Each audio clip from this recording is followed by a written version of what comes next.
అండి.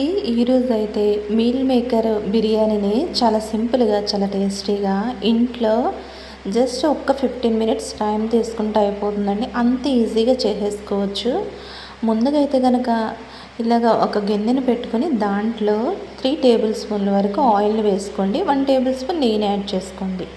వేసుకున్న తర్వాత ఆనియన్స్ 2 ఈ విధంగా చీలుకుని, పచ్చిమిరపకాయని ఈ విధంగా కట్ చేసుకుని వేసేసుకుని ఒకసారి గరిటెతో అటు ఇటు కలిపేసిన తర్వాత కొంచెం కలర్ చేంజ్ అయ్యేంత వరకు ఫ్రై చేసుకోండి. చేసుకున్న తర్వాత ఒక 2 పెద్ద సైజు టమాటాలను అయితే తీసుకుని చిన్న పీసుల కింద కట్ చేసేసుకుని చక్కగా మూత పెట్టేసి మగ్గబెట్టేసుకోవాలండి.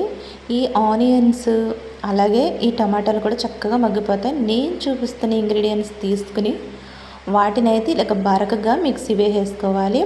ఒక పక్కనైతే ఒక గిన్నెలో కొంచెం వాటర్ని తీసుకుని దాంట్లో ఉప్పు, పసుపు వేసుకుని ఈ మీల్ మేకర్ని అయితే దాంట్లో వేసుకుని హాట్ వాటర్లో కొంచెం ఇవన్నీ ఇలా కదిపినట్లయితే కనుక చక్కగా ఇందో ఉన్నటువంటి డస్ట్ అంతా బయటకు వచ్చేస్తుందండి. ఈ లోపు అయితే ఇవి చక్కగా మగ్గిపోయి కదా. మగ్గిపోయిన తర్వాత దీంట్లో 2 బిర్యానీ ఆకులను అయితే వేసేసుకుని మనము మీల్ మేకర్ని అయితే ఒక దాంట్లోకి స్ట్రెయిన్ చేసుకుని వాటర్ లేకుండా ఇలాగ చక్కగా స్వీస్ చేసేసుకుని పక్కన పెట్టేసుకోవాలి. దీంట్లో మగ్గిన తర్వాత ఈ మీల్ మేకర్లు వేసేసుకున్న తర్వాత ఒక్కసారి ఈ ఉల్లిపాయలు ఈ మీల్ మేకర్లు గరిటెతో ఇలా కదిపేసుకుని మనం బరకగా పట్టుకున్నటువంటి ఈ మసాలాలను దీంట్లో వేసేసుకుని ఈ మసాలాలు ఈ మీల్ మేకర్ కలిసేలాగా ఒకసారి కలుపుకోవాలి. అందులోనే 1.5 టేబుల్ స్పూన్ అల్లం వెల్లుల్లి పేస్ట్ కూడా వేసేసుకుని చక్కగా కలిపేసుకోవాలి. కలుపుకున్న తర్వాత దీంట్లో కొంచెం పుదీనా ఆకు అలాగే కస్తూరి మేతిని కూడా కొంచెం వేసేసుకుని ఒకసారి మళ్ళీ గరిటెతో ఇవన్నీ కలిపేసేసుకోండి. కలుపుకున్న తర్వాత ఇవన్నీ చక్కగా ఇట్లకి పడతా ఉంటాయండి మీల్ మేకర్కి. దీంట్లోనే కొంచెం మనం తినేంతగా కారం అయితే వేసుకోండి. నేనైతే 1.5 టేబుల్ స్పూన్ వరకు కారాన్ని అయితే వేసుకున్నాను. ఇవన్నీ దీనికి పట్టేలాగా కారం కూడా ఒకసారి గరిటెతో కలిపేసుకోవాలి. కలుపుకున్న తర్వాత దీంట్లోనే టేస్ట్ సరిపడగా సాల్ట్ని కొంచెం యాడ్ చేసుకోండి.